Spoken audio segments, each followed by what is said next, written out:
So, fake Christians' variant of morality.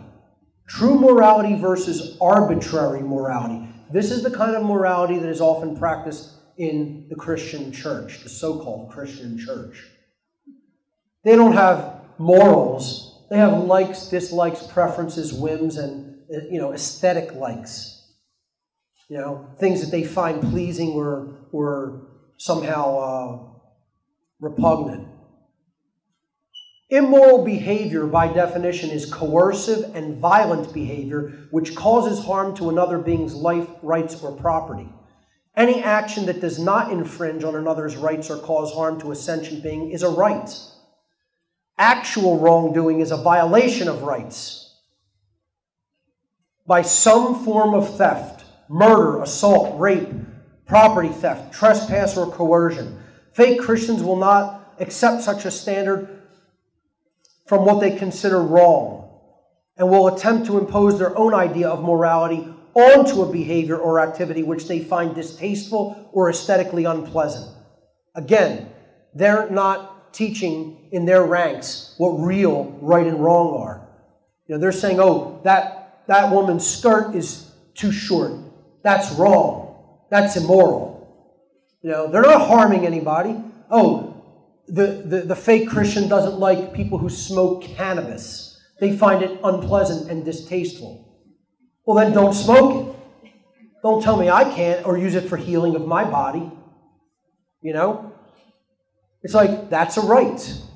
And they'll say, oh, no, that's immoral and a wrong. No. You want to consider it a vice because you find it repugnant or unpleasant. That doesn't mean it's a crime. A crime has to have a victim. There has to be a violation of rights for a crime to have been committed. They will then incorrectly label such, vice or repugnant behaviors as wrong or immoral just because they don't like or approve of them. Worst of all, they almost always want their preferences violently forced on by everybody else, by government. They believe that the church can decide that vices are sins and the state can decide that vices are crimes. Neither of which is true.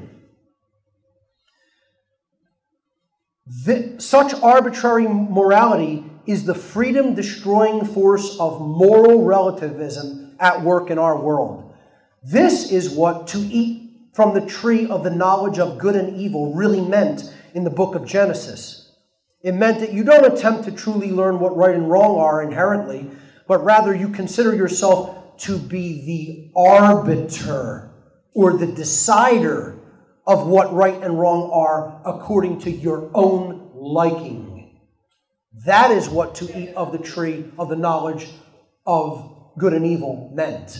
It means you're propping yourself up as God and saying, I will decide what right and wrong are. And you know what that's called, folks? That's called Satanism. It's not Christianity.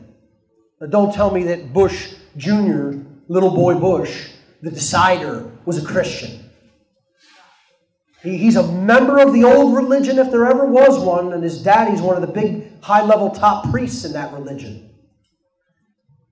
Absolute Satanist.